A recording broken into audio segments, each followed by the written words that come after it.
సింహం వారికి గనక చూసుకున్నట్లయితే ప్రధానంగా ఈ సింహం వారికి సింహలగ్నం అనుకోండి, సింహరాశి అనుకోండి, మీకు ధనపరంగా అభివృద్ధి లేదనుకున్నా, లేకపోతే వివాహం కుదరట్లేదు అనుకున్నా, లేకపోతే ఆకస్మిక సంఘటనలు ఎక్కువగా జరిగి డౌన్ఫాల్ అవుతున్నాయన్నా, కెరీర్ పరంగా ఎదుగుదల లేకపోతుందని, లేకపోతే రుణరోగ శత్రువులు ఇబ్బంది పడుతున్నారు అన్నప్పుడు మీరు చేసుకోవాల్సింది ఏమిటి? అసలు మీ ప్లానటరీ పొజిషన్స్ లో ఏది స్ట్రెంగ్ చేసుకోవాలి, ఏది స్ట్రాంగ్ చేసుకుంటే మీకు బాగుంటుంది అనేటువంటి అంశాలు చెప్తుంది నేనైనప్పటికీ చెప్పిస్తుంది సాక్షాత్ లలిత అమ్మవారికి భావిస్తూ ఆ లలితాంబిక అమ్మవారి అనుగ్రహం మీకు పరిపూర్ణంగా కలగాలని మనస్ఫూర్తిగా కోరుకుంటూ ఇక్కడ సింహలగ్నానికి అధిపతి డ్రైవ్ అవుతాడు.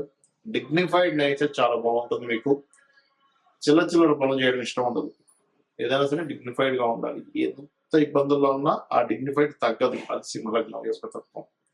అయితే మీ లగ్నానికి ధనాన్ని ఇచ్చే కారకుడు ఎవరు? అసలే దాన్ని ఎలా స్ట్రాంగ్ చేసుకోవాలి? బుధగ్రహం ధనాన్ని ఇచ్చే కారకుడు. బుధుడు కనుక బాగుంటే వ్యాపారాల్లో అద్భుతమైన స్టేజ్కి వెళ్తారు. బుధుడు పాపగ్రహాలతో ఉన్న, బుధుడు స్ట్రెంత్ లేకపోయినా దాన్ని స్ట్రాంగ్ చేసుకుంటే మీకు ఫైనాన్షియల్ గా బాగుంటుంది. అంటే విష్ణు సహస్రనామాలు వినడం, బుధగ్రహం దగ్గర దీపారాధన చేయడం, గోవులకి గోంగూర తినిపించడం చేస్తున్నాం.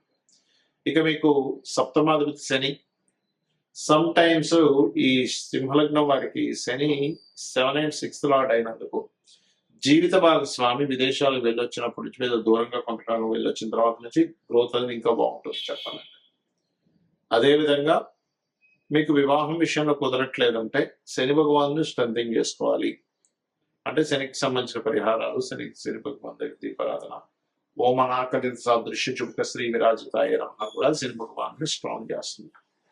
కెరియర్ కారకుడు మీకు శుక్రుడు అవుతాడు. శుక్ర బలం పెరిగితే కెరియర్ పరంగా బాగుంటుంది. శుక్రుడు బాగుంటే కెరియర్ బాగుంటుంది. అయితే ఇక్కడ శుక్రుడు ఒక్కడే సరిపోతుందా అంటే శుక్రుడిని ఏ గ్రహాలు ప్రభావితం చేస్తున్నాయి అనేటువంటి విషయాలు కూడా తెలుసుకోగలగాలి. అయితే ఇక్కడ శనికేమో రుణరోగ శత్రు కారకత్వం వచ్చింది, జీవిత భాగస్వామి కారకత్వం వచ్చింది. దీనివల్ల ఏమవుతుందంటే సర్వసాధారణంగా సింహలగ్న జాతకుడి యొక్క జీవిత భాగస్వామికి ఏదో ఒక డయాబెటిక్ కానీ, షుగర్ కానీ ఇట్లాంటి ఏదో ఉంటుంది. మీరు గమనిస్తే కనుక అది లేదంటే వాళ్ళకి అదృష్టవంతులు ఎక్కువ. కాకపోతే ఎప్పుడైతే మీరు బెల్లము గోవు తినిపిస్తూ ఉంటారో, నువ్వులు దానంగా ఇస్తుంటారు, మీ పూర్వజన్మ కర్మ తగ్గుతూ ఉంటుంది. మీ జీవిత భాగస్వామికి హెల్త్ ఇష్యూస్ లేకుండా ఉంటుంటాయి. మరియు మీరు వివాహం కోసం ప్రయత్నం చేసేటువంటి వారికి కూడా తొందరగా వివాహం అవుతుంది. ఇక కెరియర్ కారకుడు శుక్రుడు అయ్యాడు కాబట్టి లక్ష్మీ అష్టోత్తరం చేసుకోవడం ద్వారా లలితా సహస్రనామాల్లో ఓం మాణిక్యం అపటాకారి జానుద్వై రాజితాయ నమః మంత్రం చేయడం ద్వారా మీకు ఖచ్చితంగా కెరియర్లో గ్రోత్ ఉంటుంది. కాకపోతే ఇప్పుడు మీకు ప్రస్తుతం కేతువు లగ్నంలో ఉన్నాడు కాబట్టి నవంబర్ 25 వరకు అక్కడ ఉంటాడు కాబట్టి ఉదయం నిద్రలేస్తూనే ఒక్కసారి గణపతిని ఆరాధన చేసుకుని నిద్రలేవండి. ఖచ్చితంగా అన్ని విధాలా బాగుంటుంది. ఇప్పుడు మనం చెప్పుకున్న అంశాలు ఏవైతే ఉన్నాయో, ఎవరికైతే యాక్సిడెంట్ అనుకున్నామో, లేకపోతే షేర్ మార్కెట్ లో లాస్ అనుకో, ఇవన్నీ అసలు ఎప్పుడు జరుగుతాయి లైఫ్ లో చూసుకున్నట్లయితే ఎప్పుడు కూడా దానికి సంబంధించిన దశ రావాలి. అంటే షేర్ మార్కెట్ పంచమం 5 to 8 లెవెల్ కాంబినేషన్. ఆ 5 to 8 లెవెల్ కాంబినేషన్ పాడైనటువంటి మహాదశ రావాలి. ఆ దశలు రాకుండా మీకు ఏమి ఇబ్బంది ఉండదు, గుర్తుపెట్టుకోండి. అదేవిధంగా యాక్సిడెంట్ అనుకున్నాం, యాక్సిడెంట్స్ అనుకుంటే 4 and 8 కాంబినేషన్ పాడైనటువంటి మహాదశ రావాలి. అలా కాకుండా బాగున్న దశ అనుకోండి 4 and 8 కాంబినేషన్ లో, అప్పుడు ఆస్తులు కలిసి వస్తాయి ఆకస్మికంగా. అది తండ్రి ఆస్తి కావచ్చు, ఒక్కోసారి తాతగారి ఆస్తి కావచ్చు, సొంతంగా సంపాదించుకోవడం అంటే థర్డ్ హౌస్ రిలేటెడ్ ఉంటాయి. ఎంతసేపు 4-8 వచ్చిందాక అమ్మో నాకు యాక్సిడెంట్ అయిపోతుందని భయపడ్డాం కాదు. అది ఒక్కొక్కసారి ఆస్తిని కూడా ఇస్తుంది. రీసెర్చెస్ అంటే ఒక్కొక్కసారి మనం ఏదైనా ఎడ్యుకేషన్ రిలేటెడ్ సంబంధించిన దాంట్లో మనం చేసేటువంటి దాంట్లో పిహెచ్డీలు అవి చేస్తుంటాం. అటువంటి వాటిల్లో ధనయోగాన్ని ఇస్తూ ఉంటుంది. అదేవిధంగా వివాహం అవ్వట్లేదు, వివాహం అవ్వాలి అంటే సప్తమాన్ని యాక్టివ్ చేసే మహాదశ వస్తుందా లేదా? ఒక్కోసారి సప్తమాన్ని డీయాక్టివ్ చేసే మహాదశలు వస్తుంది. అంటే 6వ అధిపతి మహాదశ. ఓకే, అదేవిధంగా 12వ అధిపతి మహాదశ, లేకపోతే 9వ అధిపతి మహాదశలు, ఇవన్నీ కూడా సప్తమాన్ని డీయాక్టివేట్ చేస్తూ ఉంటాయి. అప్పుడు అది ఏమవుతుంటుంది, మనం ఎంత ప్రయత్నం చేస్తున్నా అది ముందుకు కదలదు. అప్పుడు ఓకే, ఈ గ్రహాల వల్ల వస్తుంది కాబట్టి ఈ గ్రహాలకు దానం. ఒక్కొక్క గ్రహానికి పర్టికులర్ గా మనకి శాస్త్రాల్లో కొంత దానం చెప్పారు. ఇప్పుడు రవి పాడయ్యాడు, గోధుమలు దానంగా ఇస్తూ ఉండాలి. ఆదివారం నాడు ఆరెంజ్ కలర్ వస్త్రంతో సహా కేజీ పావు, ఏ దానమైనా కేజీ పావు పెట్టుకోండి. చంద్రుడు అనుకోండి బియ్యము, తెలుపు రంగు వస్త్రం, blouse piece. Okay, blouse piece లేదా షర్ట్ పీస్ ఇస్తారు, ప్యాంట్ పీస్ ఇస్తారు, మీ ఇష్టం. కుజుడు అనుకోండి కందులు, రెడ్ కలర్ క్లాత్. బుధుడు అనుకోండి పెసలు గ్రీన్ కలర్ క్లాత్. ఒకవేళ గురువు పాడయ్యాడు మీ జన్మజాతకంలో, ఆ గురువే మీకు అక్కడ మహాదశనాథుడయ్యాడు, అంతర్దశనాథుడయ్యాడు ఒక్కొక్కసారి మీ యొక్క విషయాన్ని అపురూపంలోకో లేకపోతే వివాహం వెనక్కి వెళ్ళే విషయంలోనో సంపాదన సరిగ్గా లేని విషయాలకు అది కనెక్ట్ అయింది. అప్పుడు శనగలు దానంగా ఇవ్వాలి ఎల్లో కలర్. శుక్రుడు పాడయ్యాడు అనుకున్నదా మీ జన్మజాతకం, బొబ్బర్లు తెలుపు రంగు వస్త్రము దానంగా ఇవ్వాలి. శని అనుకోండి నువ్వులు and blue colour cloth. Rahu అయితే మినువులు సిమెంట్ కలర్ క్లాత్, కేతు అయితే ఉలవలు మల్టీ కలర్ క్లాత్. అయితే ఎప్పుడు కూడా చాలా మంది దానం ఇచ్చేటువంటి విషయాల్లో కూడా ఏమంటే మేము ఆలయానికి వెళ్ళి అక్కడ ఒక మూలను పెట్టేసి వెళ్ళిపోతాము అంటూ ఉంటారు. అలా మీరు కనుక మూలను పెట్టేసి వెళ్ళిపోతే అది దానం కిందకి రాదు. మీరు మీ అకౌంట్ లో ధనం పడాలనుకోండి ఏం చేస్తారు, మీరు చక్కగా బ్యాంక్కి వెళ్ళి డబ్బులు తీసుకెళ్ళి లేకపోతే చెక్ తీసుకెళ్ళి మీ అకౌంట్ నెంబర్ ఏంటి, మీ పేరేంటి, ఏ ఏ బ్యాంక్ లో వాళ్ళకి వేయాలి, ఏ అకౌంట్ లేదా మీ అకౌంట్ లోనే వేయాలి అనేటువంటి అనేకమైనటువంటి విషయాలు మీరు వాళ్ళకి చెప్పి వాళ్ళ దగ్గర ఒక స్టాంప్ ఇచ్చుకొని రసీదు తీసుకొని వస్తారు. అంటే ఏంటి, మీరు పర్టికులర్ గా మీ గోత్రము నామము ఏ పర్పస్ అనేటువంటిది కూడా దానం ఇచ్చేటువంటి ఎవరికైతే ఇస్తున్నారో వాళ్ళకి మీరు చెప్పాలి. అప్పుడే అది వాళ్ళ సంకల్పం చదువుకున్నప్పుడు ఆ దానానికి వాల్యూ ఉంటుంది.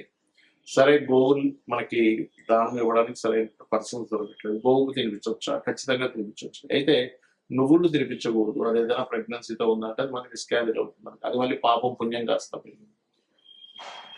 రవికి సంబంధించిన వాటిలో గోధుమ రవ్వ తినిపించవచ్చు, చంద్రుడైతే బియ్యం పిండి తినిపించవచ్చు, కుజుడైతే క్యారెట్స్ తినిపించవచ్చు, గురువు అయితే అరటికాయలు తినిపించవచ్చు, బుధుడైతే ఆకుకూరలు తినిపించవచ్చు. అందులో గోంగూర తినిపిస్తే గోవుకి చాలా చక్కటి స్ట్రెంత్ వస్తుంది. శుక్రుడైతే తీన్ చపాతీలు తినిపించవచ్చు, శని అయితే బెల్లం తినిపించవచ్చు, రాహు అయితే అదే బెల్లము ఉండలు 4 చేసి తినిపించవచ్చు, కేతు అయితే గ్రాసులు తినిపించవచ్చు. ఈ రకంగా ఒక్కొక్క గ్రహాన్ని బట్టి మనం వెంటనే ఈ ధాన్యాలు తీసుకొని దాన్ని తినిపించాం కదా. అదేవిధంగా ఎప్పుడు కూడా గుర్తుపెట్టుకోండి, చాలా మంది వాళ్ళ లైఫ్ లో ఏదైనా ఇన్సిడెంట్స్ నెగిటివ్ గా వెళ్తున్నాయంటే వెంటనే వాళ్ళు చూసుకునేది ఏంటంటే ఏనాడ్స్ అని, అర్ధాష్టమి అని, అష్టమి అని. దీనివల్ల మొత్తం లైఫ్ పాడైపోతుంది అనుకుంటారు. అసలు అది కానీ కాదు. అది కేవలం మీకు స్లో మందుడు అంటారు జ్యోతిశాస్త్రంలో. సినిమాలు శనిచ్చర, శని అంటే అర్థం ఏంటంటే స్లో మూమెంట్. మనకి ఏదైనా సరే ఒక స్లో అవుతున్నప్పుడే మన లైఫ్ లో మనం సరిగ్గా ఆలోచించుకుని మనం ఎక్కడ రాంగ్ స్టెప్స్ వేస్తున్నాము, ఎక్కడ రైట్ స్టెప్ వేస్తున్నాం అనే విషయాన్ని మనం పూర్తిగా అర్థం చేసుకోగలుగుతాం. అలాగే మరొక విషయం ఏంటంటే ఇక్కడ గమనించినట్లయితే ఈ యొక్క కాలసర్ప యోగాలు కూడా మీ జాతకంలో నేను ఇప్పటికీ చాలాసార్లు ఎక్స్ప్లెయిన్ చేశాను. 180 మంది దేశ నాయకుల మంది కాలసర్ప దోషము, మరి వాళ్ళందరూ ప్రెసిడెంట్. ఒక్కసారి ఆలోచించండి, ఏదో మూఢత్వంలో కాలసర్ప యోగం ఉంది, నాకేమీ కలిసి రాదు, నా జీవితం ఇంతే, నాకేం చేసినా కలిసి రాదు, మూఢత్వం ఉండకండి. జ్యోతిష్ అంటే మనకు వెలుగునిచ్చేది. అసలు మీకు రూట్ ఎటుందని చెప్పేది, అంతేగా నీకు ఎందుకు పనికిరావు, నువ్వు ఎందుకు పనికిరావు అని చెప్పడానికి జ్యోతిష్ అవసరం లేదు. కాబట్టి ఎల్నాడ్స్ని కాలసర్ప యోగం విషయంలో పెద్ద సీరియస్ గా తీసుకోకండి. పెద్ద ఏమి కాదు. మీ పర్సనల్ చార్ట్ లో ఉండే మీ మహాదశలు, అంతర్దశలు, ఇప్పుడు మనం చెప్పుకున్నాం 5 అంశాలు. ఒకటేంటి, మీకు వివాహం అవ్వాలన్నా, ధనం కలగాలన్నా, లేకపోతే ఏంటి ఆ పర్టికులర్ గ్రహాన్ని యోగం అది యోగ్యవంతంగా మారాలి. అది కంబస్ట్ అయి ఉంటుంది, ఒక్కోసారి అస్తంగత్వ దోషంలో ఉంటుంది, లేకపోతే పాపకత్తిలో ఉంటుంది. అలాంటప్పుడు మీకు వివాహం అవ్వకపోవడమో, ధనం రాకపోవడమో, లేకపోతే మీరు అనుకున్నటువంటి స్టేజ్కి కెరియర్ లో వెళ్ళలేకపోవడమో, ఆకస్మిక సంఘటనలు జరగడమో, అప్పులు పాలవడమో జరుగుతుంది. సో ఇది ఈ రకంగా చేయండి. ప్లస్ మీరు ఫైనాన్షియల్ గా ఎంతున్నా కొంతమంది హ్యాపీనెస్ ఉండదు. అలాంటి వారు ఓం ఇంద్రగోప పరిక్షిప్త స్మరతూనా భజంగికాయి నమః అనే నామస్మరణ చేయండి, ఖచ్చితంగా బాగుంటుంది. అలా కాదండి నాకు అన్ని విధాలా నాకు కావాలంటే టోటల్ లలితా సహస్రనామాలు రోజు చేయండి. రోజు గనక నిత్యము లలితా సహస్రనామాన్ని ఎవరైతే శ్రవణము పఠనము చేస్తారో ఖచ్చితంగా వారికి ఎటువంటి ఇబ్బందులు ఉన్నా కొన్ని జన్మ పాప ఫలితాలను తొలగిస్తుంటాము. అందులో ఒక్క నామం చాలా, మన ఎన్నో జన్మల పాపాలను తొలగించి ఇంకెవరైనా మిగులు ఉన్నాయా అని అడుగుతుందట. కాబట్టి ఇలా చేయండి, అన్ని విధాలా మీకు బాగుంటుంది.